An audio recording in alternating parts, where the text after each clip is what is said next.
Wala po akong nakitang hindi maganda po sa A person who abuses his authority over the child shall be or instigate the commission of the crime shall be imposed the penalty prescribed by law for the crime committed in its maximum period.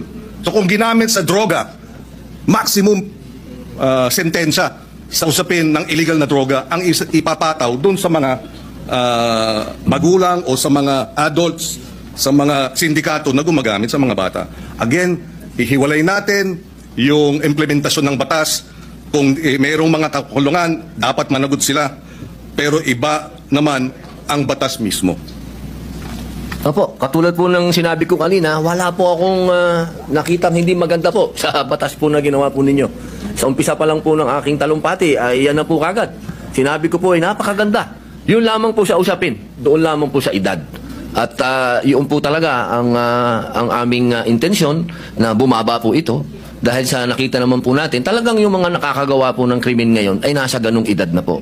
Huwag niyo pong isipin na ang aking amenda ay para guluhin o sirain ang honor ng batas po na yan. Hindi po. Ako po ay isang ayon dyan. Yung lamang pong provision na yun. Kailangan lang naman po talaga nating pag-aralang mabuti dahil sa ngayon po talaga aming ginagalang at mahal na Senador Kiko Pangilinan, iba po kasi ang pinanggagalingan natin.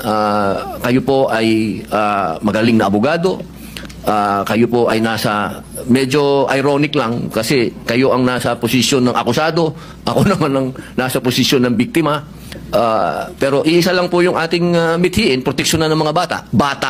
Opo. Pero yung mga nakagawa po ng mga heinous crime, hindi ko po talaga matatanggap na tatawagin nating mga bata itong mga ito.